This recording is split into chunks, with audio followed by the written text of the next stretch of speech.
News is always on the go, and we get the stories firsthand as they happen, where they happen. We bring the information to you undiluted, verified, accurate, balanced, and without bias. Told from the human angle perspective. We interview the actors and the experts. All facts laid bare. From Nigeria to the rest of the globe, we deliver the news on time and in time. This is News Express on Adami Mogo 93.1.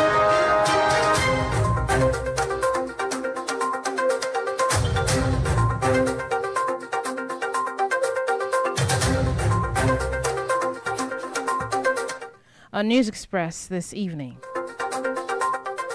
FG confirms continuation of Naira for Code initiative. Lagos police arrest suspected thief who assaulted female driver in viral clip.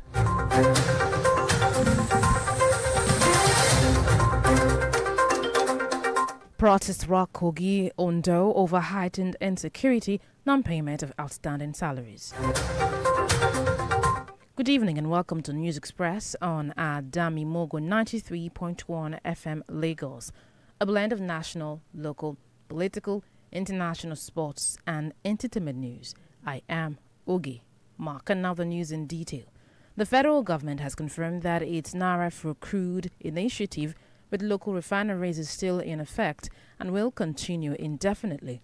The Federal Ministry of Finance gave the assurance on X, stating that the initiative first approved by the Federal Executive Council is a long-term strategic directive structured to foster energy, security and encourage investment in domestic refining infrastructure.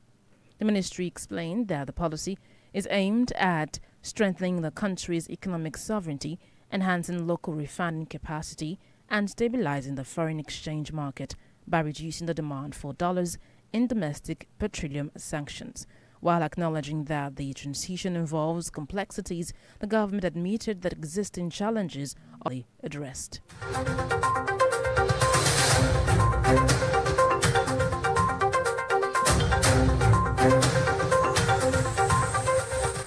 The National Identity Management Commission has warned Nigerians against disclosing their national identification numbers to unauthorized individuals, group or organizations. This alert follows the arrest of several individuals. Dr. Kayode Adegoke, in a statement, expressed concern over reports that some unscrupulous persons in Anambra State have been soliciting needs from residents in exchange for money.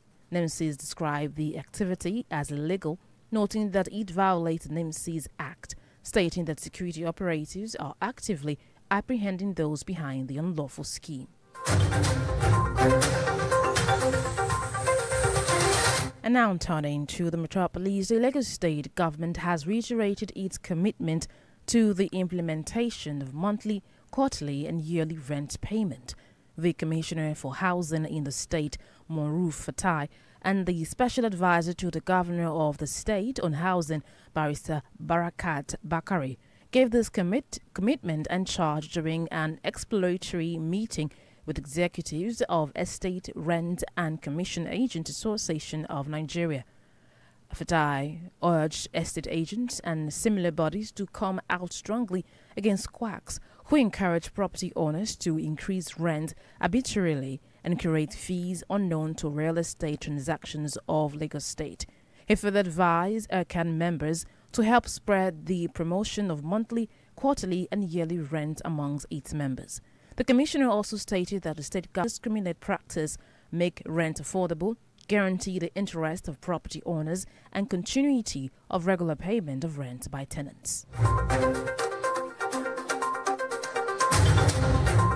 The Lagos State Police Command has arrested Friday Ono, the suspect seen in a viral video violently assaulting motorist Yetunde Amole during an attempted car battery theft near a rental hotel on the Lekki Expressway.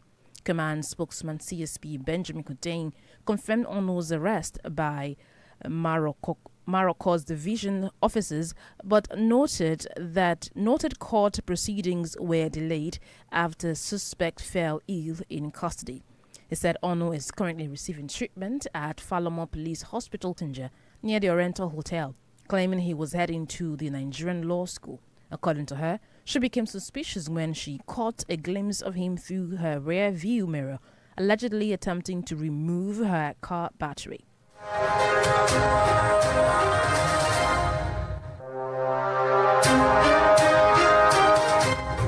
Now, away from Lagos, members of the Federal Radio Corporation of Nigeria Pensioners Association stormed the streets in Ibadan, Oyo State, in protest, demanding the payment of the approved minimum wage and palliative award. The protesters gathered at the Nigeria Union of Journalists Secretariat in Iyaganaku, Ibadan, wielding placards with messages demanding payment of all entitlements.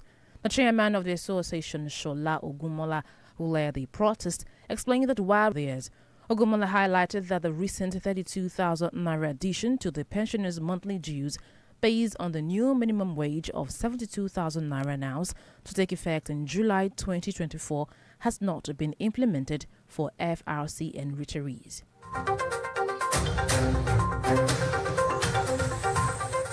A staff of the Ondo State Rufus Giwa Polytechnic or Ondo State have commenced an indefinite strike over non-payment of salary arrears by the Lekki Ayedatiwa administration. The angry workers say that apart from being owed for 6 months, the state government has not implemented the national minimum wage for them. Union Chairman Julius Arrow, in his address, appealed to Ayedatiwa to authorize the immediate payment of the workers' outstanding salaries. He also demanded the commencement of the payment of the new national minimum wage for the workers.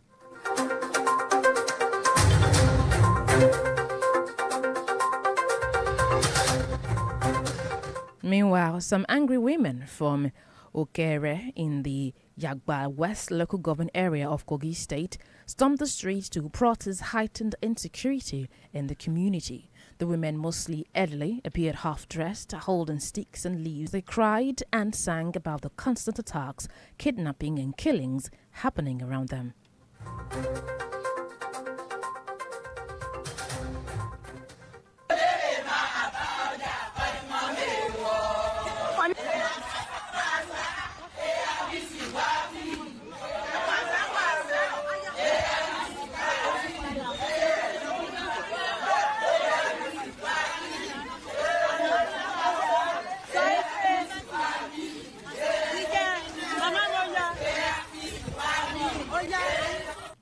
The protest comes not long after armed men kidnapped 3 people and injured 4 others along the Ayere-Kaba Expressway in March. They begged the government and security forces to step in quickly and stop the violence. Similarly, Sheki youths protesting the recent redelineation of Warri Federal Constituency by the Independent National Electoral Commission (INEC) have shut down oil production at a facility in Ogidigben, Warri Southwest local government area. The protest, which began last Saturday in Warri South local government area, escalated with the occupation of oil facility, and stay determined to continue their protest until INEC reverses what they describe as an anomaly in the ward delineation exercise.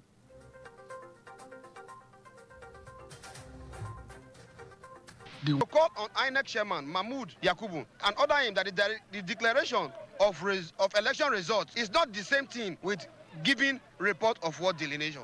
We have judgment of ownership of this entire 3 warris. The robots have 9 local governments of their own, if not 8. They just have 3 local governments of their own. Any local the government knows who gave them MPA area to Parapina and the other areas. They have the legal documents of the entire area. How come for the very first time there was delineation in Warri South? This is all in plan to take our land. Meanwhile, traditional leaders of Akere Urobo Kingdom in Warri have refuted reports that their community rejected the INEC ward delineation report. Chief John Jewel Group had the authority to make statements on behalf of the kingdom without due consultation. And now turning to political matters, supporters of the Esther Nenadi Usman-led National Caretaker Committee of the Labour Party broke into jubilation in Abuja today following release of the certified true copy of last week's Supreme Court's judgment on the party's leadership dispute. Abia State Governor Alex Oti, reading excerpts from the document at the National Executive Committee meeting, announced that the court affirmed the leadership of Senator Usman. The meeting, also attended by the LP national leader and its presidential candidate in 2023 elections, Peter Obi, came 2 days after a fractional national chairman of the party, Julius Abure, threatened to sanction Oti and Obi for anti-party activities and the planned parallel NEC meeting which held today. He also faulted Abure for insisting on staying as the Labour Party national chairman even when his tenure had expired, and the party members also don't want him again.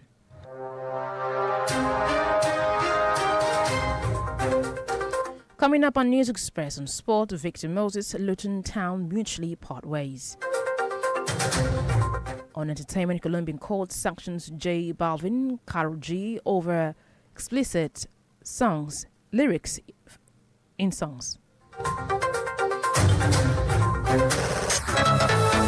You can listen to Adami Mogo 93.1 FM from any part of the world. Download the Adami Mogo 931 FM app from Google Play Store and Radio Garden, and follow us on Adami Mogo 93.1 FM on Facebook, Twitter, and Instagram. If you have eyewitness stories, clips exclusive to share, contact the Adami Mogo FM newsroom via mail at newsroom@adamimogofm.com, or you can dial 070-634-03583. You can dial 090-319-69629. Adami Mogo 93.1 FM Lagos, voice of the light.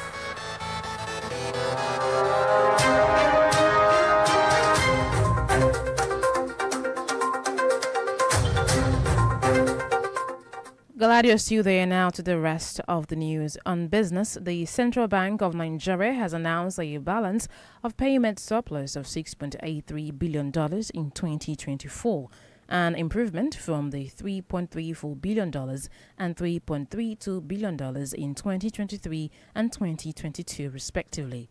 The Apex Bank's acting spokesperson, Sidi Ali Hakama, disclosed this in a statement, stating that improvement is an indication of Nigeria's economic resurgence due to reforms under the leadership of Olayemi Kadoso. The CBN also revealed that the country's current and capital account recorded a surplus of $17.22 billion in 2024, underpinned by a goods trade surplus of $13.17 billion. Similarly, the Apex Bank said that petroleum imports declined by 23.2% to $14.06 billion, while non-oil imports fell by 12.6% to $25.7 billion. This comes as CBN revealed that remittance inflows remained resilient, with personal remittance rising by 8.9% to $20.93 billion in the period under review.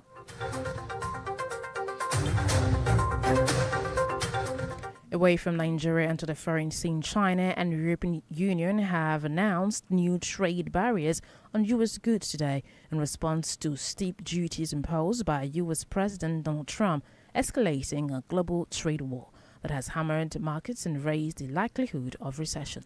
China announced a tariff hike on U.S. imports to 84% from 34%, shortly after Trump's punitive 104% tariffs on Chinese import kicked in today, as the standoff between the world's two largest economies showed no signs of resolution. The EU said it would impose 25% tariff on a range of U.S. imports in the first round of countermeasures as the 27-member bloc faces U.S. tariffs of 20% on most products and higher duties on autos and steel.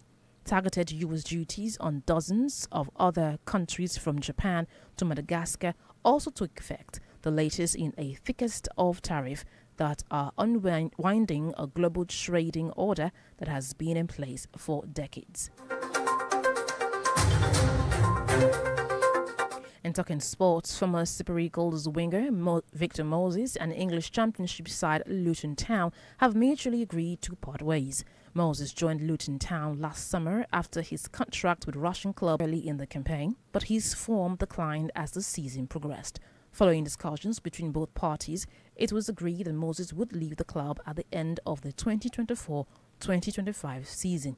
The 33-year-old winger, who earned 58 caps in Nigeria, has enjoyed an illustrious career, notably featuring for Premier League giant Chelsea and Liverpool.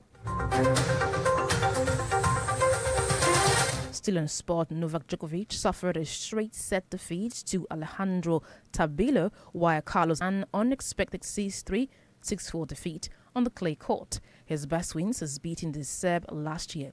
Tabilo has played the former world number one twice and has won both times, making him one of the just 3 men to play Djokovic multiple times and never taste defeat. From Carlos Alcaraz, it was a relief to get his first win in Monte Carlo after a 3-6, 6-0, 6-1 win over Francisco Cirendolo. It was warm to his standards this season and has only won 1 tournament so far this year. Alcaraz will now play Daniel Altmaier for a place in the quarterfinals, with the German edging past Richard Gasquet in the second round. When the member representing Edgar constituency, Natasha Irobo Osawaru, introduced herself as Ni Idibia. Ni is a designation traditionally used to denote the maiden name of a married woman. The unexpected move raised eyebrows among the colleagues and the public, especially given the lawmaker's speculated ties to Nigerian music icon Innocent Idibia, also known as Two-Face. My name is Honorable Natasha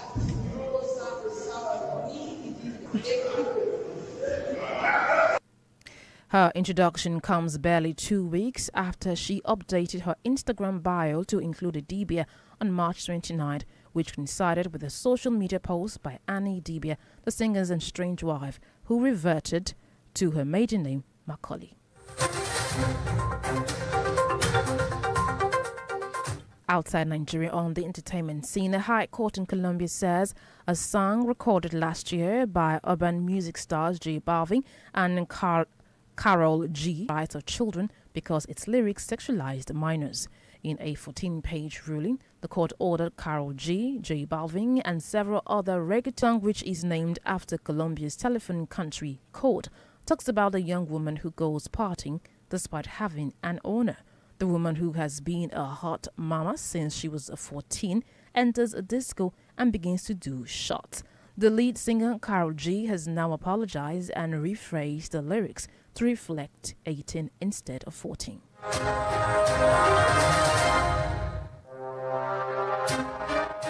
As we conclude News Express on our Dami Mogo 93.1 FM this evening, here is a recap of the biggest stories.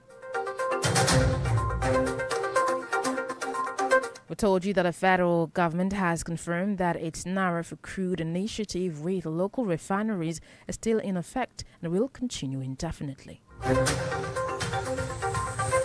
It was also in the news that the Lagos State Police Command has arrested Friday on the suspect seen in a viral video violently assaulting motorist Yetunde Amole during an attempted car battery theft near a rental hotel on the Lekki-Ekpe Expressway.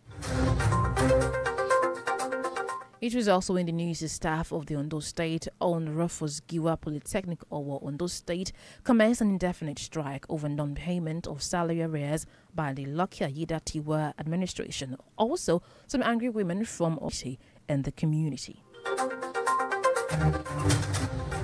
And that's News Express on behalf of the production team. I am Ogi Mark. Good evening.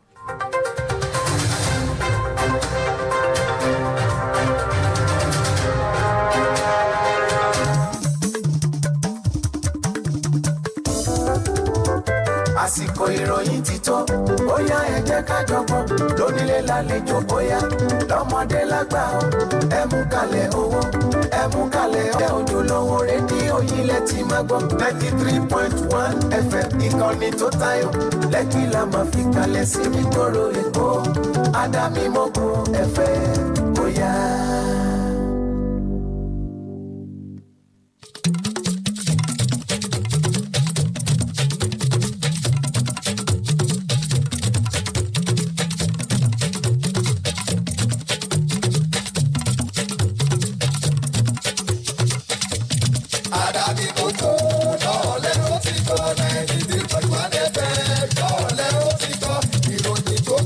ṣe tí ò lẹ́jà bá kàn ó tó àdàbí mọ́tò lọ́ọ̀lẹ́ ó ti kọ́.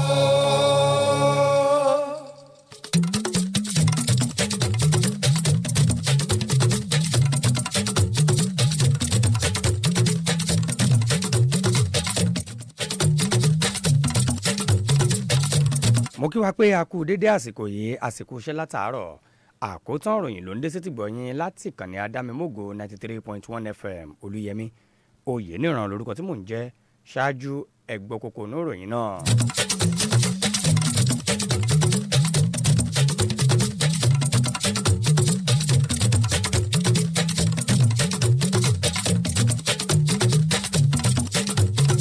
ìjọba àpapọ̀ fìdí ẹ̀ múlẹ̀ wípé àwọn ń tẹ̀ wájú láti rí dájú pé owó náírà ni wọ́n fi ń rọ epo rọ̀bì nílẹ̀ yìí. iléeṣẹ́ ọlọ́pàá nípínlẹ̀ èkó ti náwó gan afurasí fìríǹdì ọ̀kẹ́ eléyìí tó ṣàkọlù sí obìnrin dírẹ́bà ọkọ̀ kan nínú fọ́nrán kan tó gbálé gboko. ìfẹ̀hónúhàn gba ìpínlẹ̀ kogi ondo lórí bí ètò ààbò ṣe mẹ́ẹ̀ àti bí wọn ò ṣe san owó oṣù àjẹmọ́nú àwọn òṣìṣẹ́ fẹ̀yìntì ń bẹ̀.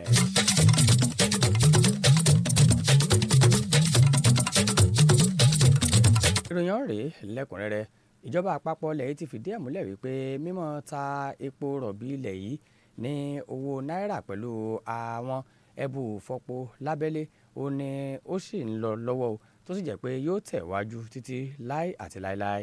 iléeṣẹ́ tí ń rí sọ̀rọ̀ ètò òṣùná tìjọba àpapọ̀ òun ló fọ̀rọ̀ ìdánilójú ìlédè o lórí òpó ẹ̀rọ ayélujára ti X tí wọ́n sì ní eléyìí ni ó mọ̀ jẹ́ àkọ́kọ́ ọ̀rú ẹ̀ tíjọba àpapọ̀ tí wọ́n ó buwọ́lù ètò àbólẹ́wà fún ọ̀rọ̀ ẹbù fọpo nílẹ̀ yìí. iléeṣẹ́ ọ̀hún ló tún ṣàlàyé wípé ìlànà ọ̀hún láfojúsùn rẹ̀ jẹ́ jíjẹ́ kí ìmúyányán wà lára ètò ọrọ̀ ajé ilẹ̀ nàìjíríà àti jíjẹ́ kí àwọn ẹbù fọpo wa lábẹ́lé kí wọ́n mọ ṣiṣẹ́ kí ìdúró lè bá dé bá ìpèsè epo bẹntiróòlù ní tìbútòrò orílẹ̀-èdè wa nàìjíríà àti pé eléyìí ni yóò dènà bí àwọn èèyàn ṣe máa ná owó ilẹ̀ òkèèrè ní pàápàá jùlọ dọ́là láti máa fi ra epo rọ̀bì nígbà tí ó ń gbà wípé lóòótọ́ àti lódodo ó ní àwọn ò jẹ́ kí ìlànà gbangba làṣáta ó wà. iléeṣẹ́ ọ̀hún àti ìjọba àpapọ̀ ni wọ́n ní àwọn ó rí dájú pé òkè ìṣòro èyí tó dé bá àwọn ẹbù fọpo wa káàkiri ni ó di pẹ̀tẹ́lẹ̀ láìpẹ́ ọjọ́. àjọ tí mójútọ́rọ̀ káàdì ìdánimọ̀ lórílẹ̀‐èdè wa nàìjíríà ni wọ́n ti laago kìlọ̀ sí tí àwọn ilẹ̀ yìí tako mímọ́ fi nọ́mbà káàdì ìdánimọ̀ wọn fún àwọn èèyàn ẹgbẹ́ àbí iléeṣẹ́ tí kò bá gbàṣẹ gbòǹtẹ̀ ìjọba o. èyí ní tẹ̀lé bí wọ́n ṣe náwó gan ọ̀gọ̀ọ̀rọ̀ àwọn èèyàn tó jẹ́ pé àwọn àjọ ẹ̀ṣọ́ aláàbò ló náwó gan wọn káàkiri àwọn ìpínlẹ̀ tí ń bẹ yíká orílẹ̀‐èdè yìí látàrí pé wọ́n lọ́wọ́ nínú mímọ́ ṣe mọ̀kàrúrù nọ́mbà ìdánimọ̀. ẹni tí ń ṣe adarí ẹ̀ka tí ń rí sọ̀rọ̀ ìbánisọ̀rọ̀ aráàlú lájọ tí ń rí sí ọ̀rọ̀ káàdì ìdánimọ̀ nílẹ̀ yìí ọ̀mọ̀wé káyọ̀dé adégòkè nínú àtijáde kan ló fi àìdùnnú rẹ̀ hàn lórí àwọn ìròyìn wípé àwọn fìríǹdì ọ̀kẹ́ kan nípínlẹ̀ anambra ni wọ́n ń pè fún mímọ́ gba nọ́mbà káàdì ìdánimọ̀ àwọn olùgbé ńbẹ̀ kí wọ́n sì mọ̀ fún wọn lówó. àjọ tí ń rí sọ̀rọ̀ káàdì ìdánimọ̀ ọ̀hún ni wọ́n á ṣàpèjúwe eléyìí gẹ́gẹ́ bí èyí tí ò bófin mu tí wọ́n sì ní ó tàpá sí òfin àjọ náà. bẹ́ẹ̀ ni wọ́n ní àwọn àjọ ẹ̀ṣọ́ aláàbò ni wọ́n ti ń ṣiṣẹ́ tọ̀sán-tòru lójú náà àti lè náwó gan àwọn tí wọ́n ń ṣiṣẹ́ láabi kí wọ́n lè fi mú wọn dánrin.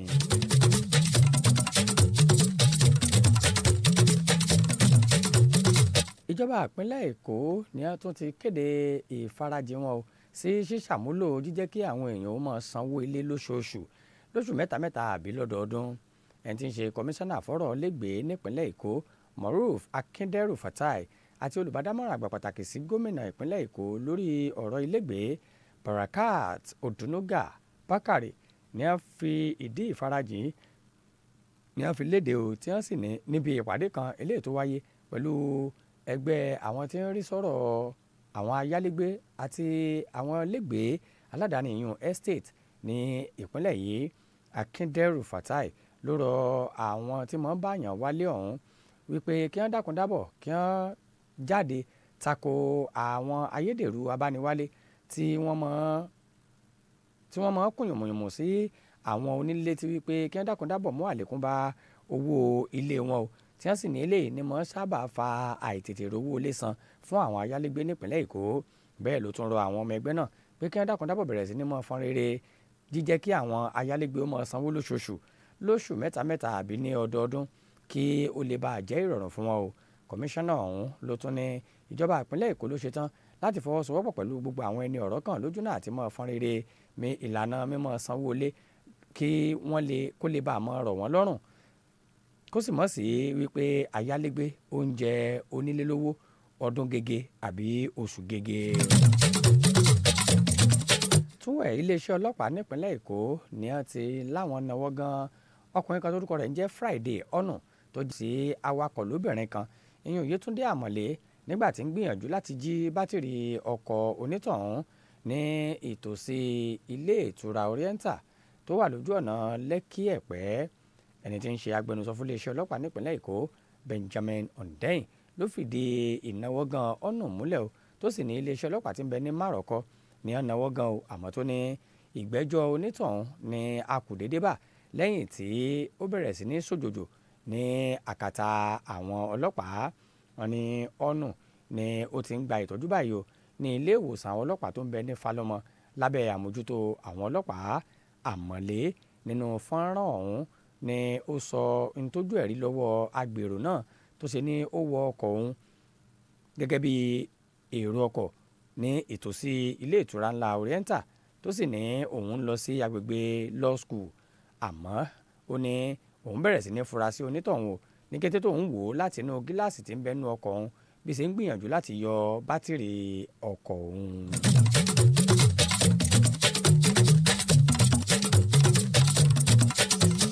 Ẹgbẹ́ òṣìṣẹ́ fẹ̀yìntì níléeṣẹ́ rédíò ìjọba àpapọ̀ ẹ̀ka tìlú Ìbàdàn níbẹ̀ nípínlẹ̀ Ọ̀yọ́ lónìí ni wọ́n tú jáde tí wọ́n sì ṣèfẹ̀hónú hàn níbi tí wọ́n ti ń béèrè fún sísan àwọn owó àjẹmọ́nú wọn ní pàápàá jùlọ lélẹ́yìí tí wọ́n ṣẹ̀ buwọ́lu owó oṣù òṣìṣẹ́ tó kéré jùlọ tuntun yìí àti àwọn nǹkan gbàmọ́bìnú. Àwọn olùfẹ̀hónú hàn náà ní wọ́n pépé túmù síwájú ilé àwọn akọ̀ròyìn tí ń bẹ ní agbègbè Ìyágankú nílùú Ìbàdàn tí wọ́n sì gbé onírúurú àkọlé dání o tí wọ́n fi ń béèrè fún gbogbo àjẹmọ́nú wọn. Ẹni tí ń ṣe alága ẹgbẹ́ òṣìṣẹ́ fẹ̀yìntì ìfẹ̀hónú hàn náà ló ṣàlàyé wípé àwọn òṣìṣẹ́ fẹ̀yìntì ọ̀hún ni wọn ò tí ì mọ̀ gba àwọn owó oṣù àjẹmọ́nú wọn ní pàápàá jùlọ látìgbà tí wọ́n ti buwọ́lu owó oṣù òṣìṣẹ́ tó kéré jùlọ tuntun o, tó sì jẹ́ pé àwọn sì ń dúró de títí àwọn títí di àsìkò yìí. Ògúnmọ́lá ló yànnà náà wípé owó oṣù òṣìṣẹ́ tó kéré jùlọ tuntun tí wọ́n buwọ́lù tó jẹ́ ẹgbẹ̀rún 72 náírà ní àwọn ò tí ì mọ̀ rí gbà o, eléyìí tó ti bẹ̀rẹ̀ láti oṣù kejì ọdún 2024, àmọ́ tó jẹ́ pé títí dé ìsinyìí àwọn òṣìṣẹ́ fẹ̀yìntì ní iléeṣẹ́ rédíò ìjọba àpapọ̀ ẹ̀ka tìlú Ìbàdàn ni wọn ò tí ì rí ìpínlẹ̀ gbà o.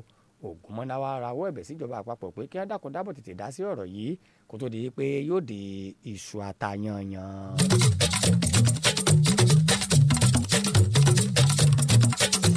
ti bẹ̀rẹ̀ ìyanṣẹ́lódì aláìní gbèdéke o látàrí àìrí owó oṣù àti àjẹmọ́nú wọn gbà lọ́wọ́ ìṣèjọba gómìnà Lucky Ayédatiwa. Àwọn òṣìṣẹ́ ọ̀hún tínú ń bí ni wọ́n ní yàtọ̀ sí wípé wọ́n jẹ àwọn ní owó oṣù mẹ́fà níṣẹ́ ní ìjọba ìpínlẹ̀ Ondo ní ó ṣàmúlò owó oṣù òṣìṣẹ́ tuntun eléyìí tí wọ́n kéde rẹ̀ o.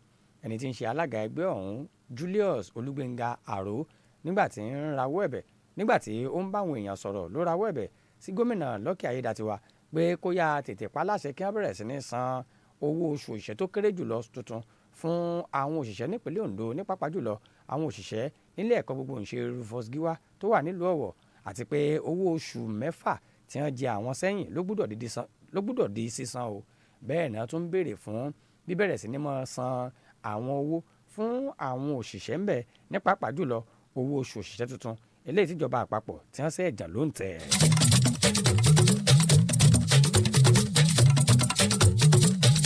Ẹ̀wẹ̀ àwọn obìnrin kan lónìí láti ṣèfẹ̀hónú hàn tako bí ètò ààbò ṣe mẹ́ẹ̀ níletò wọn o.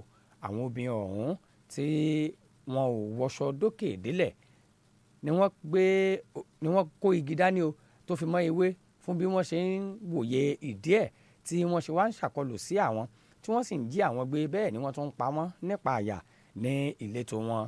Ìfẹ̀hónú hàn ní ń wá ní kété lẹ́yìn tí àwọn gídígànkú agbébọn tí wọ́n gbẹ̀mí àwọn èèyàn mẹ́ta kan tí wọ́n sì ṣe ìfarapa fún àwọn mẹ́rin míì ní ojú ọ̀nà àyèrẹ́ kàbà ní oṣù kẹta ọdún yìí. Wọ́n wá ń rọ ìjọba ìpínlẹ̀ Kogi àtàwọn àjọ ẹ̀ṣọ́ aláàbò pé kí wọ́n dákun dábọ̀ gbé ìgbésẹ̀ kí á mọ́ sá o lójú náà àti rí dájú pé àkọlù lemọ́lemọ́ náà òun ló dẹ́kun ní wàrà ń sísà.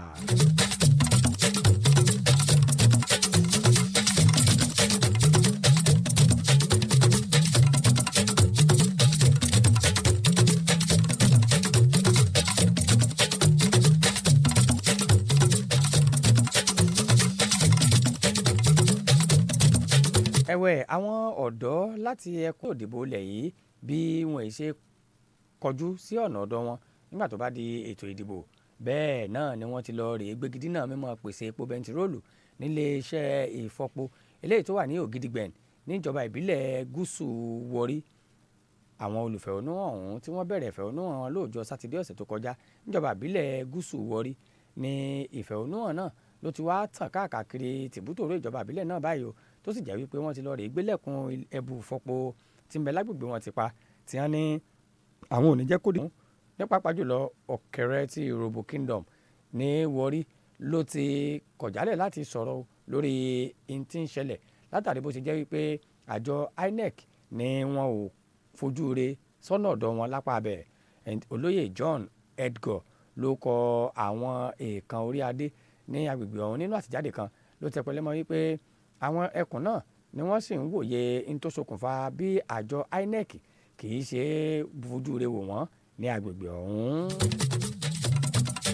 Túnwẹ̀ àwọn alátìlẹyìn Esther Nenadi Usman ti ń léwájú alága ìgbìmọ̀ fìdíhẹ́ ní àjọ tí ń rí sí ní ẹ̀ka ti ẹgbẹ́ òṣèlú Labour ni wọ́n bẹ̀rẹ̀ sí ní jóyàgé ní yòdò nílùú Àbújá lónìí o látàrí bí wọ́n ṣe yọ̀ǹda ẹ̀dà ìdájọ́ ilé ẹjọ́ tó ga jùlọ lórílẹ̀‐èdè yìí látàrí rògbòdìyàn ìmí òjò ìwọ òjò ẹ̀dà àwí ọ̀hún létí àwọn ìgbìmọ̀ adarí àgbà lẹ́gbẹ́ òṣèlú ọ̀hún nígbà tí wọ́n ń ṣèpàdé lónìí látàrí bí ilé ẹjọ́ ṣe fìdí ẹ̀ múlẹ̀ wípé Senator Usman gan ni adarí ẹgbẹ́ òṣèlú Labour tí wọ́n fòǹtẹ̀ gan o.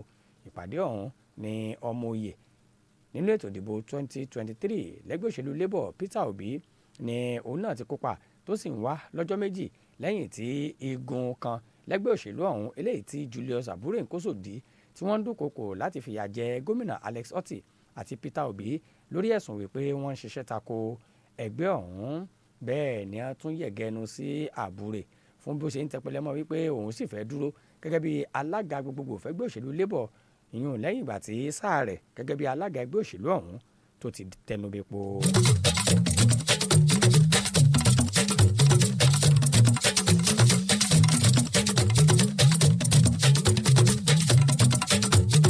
ìròyìn ilẹ̀ òkèèrè orílẹ̀-èdè China àti àwọn orílẹ̀-èdè kan lẹ́kùn Europe ni wọ́n ti kéde rẹ̀ wípé àwọn náà ti fi kún àwọn nǹkan ọ̀nì tí wọ́n ń kó wọlé láti ilẹ̀ Amẹ́ríkà wá sí ọ̀dọ̀ àwọn o kí eléyìí náà lè jẹ́ ìdáhùn sí bí ààrẹ ilẹ̀ Amẹ́ríkà Donald Trump bí ó ṣe fi àlékún àwọn ìdá tó pọ̀ kún owó orí ẹrù tí wọ́n ń kó wọlé sórílẹ̀-èdè Amẹ́ríkà látàwọn orílẹ̀-èdè míì. Orílẹ̀-èdè China ló kéde rẹ̀ wípé àwọn ẹrù tí wọ́n bá ń kó wọlé láti ilẹ̀ Amẹ́ríkà làwọn ti fi ìdá mẹ́rìnléní ọgọ́rin làwọn ti fi lé o láti ìdá mẹ́rìnléní ọgbọ̀n ní kété tí Trump tí ó kéde rẹ̀ wípé ìdá mẹ́rìnléní ọgọ́rùn kan lòun ti fi kún àwọn ẹrù tí wọ́n bá ń kó wọlé láti ilẹ̀ China lónìí tó sì ti bẹ̀rẹ̀ lónìí. Bẹ́ẹ̀ ni wọ́n ní mímọ́ gbéná wojú ara ẹni láàrin àwọn èèkàn kùgbù tí wọ́n pèsè ẹrù jùlọ nílé àgbáyé yìí ó ní kò dájú wípé wọ́n ò wòjútùú sí ní kọ́mọ́nkíá. Àjọ ìṣọ̀kanlẹ̀ Europe ni wọ́n ní àwọn náà ó fi kún àwọn ẹrù tí wọ́n bá ń kó wọlé láti lọ tí wọ́n sì ti bẹ̀ títí pé kó pòǹdà nípa mímú àlékún bá àwọn owó ẹrù tí wọ́n bá ń kó wọlé láti àwọn orílẹ̀-èdè míì wá sílẹ̀ Amẹ́ríkà. Ní báyìí àwọn orílẹ̀-èdè ẹgbẹ̀lẹ́mùkú àwọn orílẹ̀-èdè bíi Japan, Madagascar àtàwọn orílẹ̀-èdè míì ni wọ́n ti ní àwọn náà ó fi kún owó ẹrù tí wọ́n bá ń kó wọlé láti ilẹ̀ Amẹ́ríkà wọ orílẹ̀-èdè àwọn.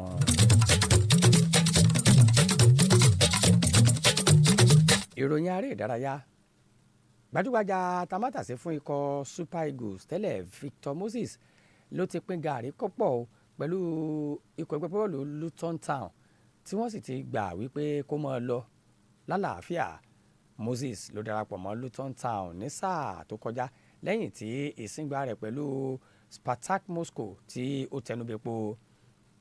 Ó bẹ̀rẹ̀ sí ní gbá bọ́ọ̀lù lákọlákọ fún ikọ̀ ti Luton Town nígbà tí ó ṣẹ̀ṣẹ̀ darapọ̀ mọ́ wọn, àmọ́ tó jẹ́ wípé níṣe ni nǹkan ò ṣẹ́nuré fún un nígbà tí sáà 2024-2025 tí ó ń tẹ̀wájú látàrí ìfikùnlukù láàrin àwọn aṣojú Victor Moses àti ikọ̀ ẹgbẹ́ agbábọ́ọ̀lù ọ̀hún.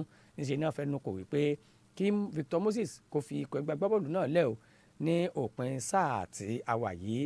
Victor Moses ẹni ọdún 23 ni ó ti gbá bọ́ọ̀lù fún ìgbà 68 fúnlẹ̀ wa Nàìjíríà o, tó sì jẹ́ wípé ó ti gbá bọ́ọ̀lù fún ikọ̀ ẹgbẹ́ agbábọ́ọ̀lù Chelsea àti Liverpool ní líìgì ilẹ̀ Gẹ̀ẹ́sì.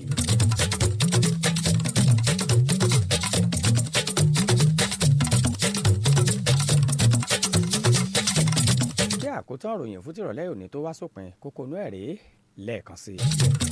Àmọ́ wá sí ti gbọ́ yín pé ìjọba àpapọ̀ ni wọ́n ti fìdí ẹ̀ múlẹ̀ wípé mímọ́ ta àti mímọ́ ra epo rọ̀bì ní owó náírà lọ́dọ̀ pẹ̀lú àwọn ẹbù fọpo alábẹ́lé ní tẹ̀wájú o, tó sì jẹ́ wípé kò tí ì lọ́jọ́ tí yóò lópin tí wọ́n sì ní bí ó sì mọ́ tẹ̀wájú lọ́nu o.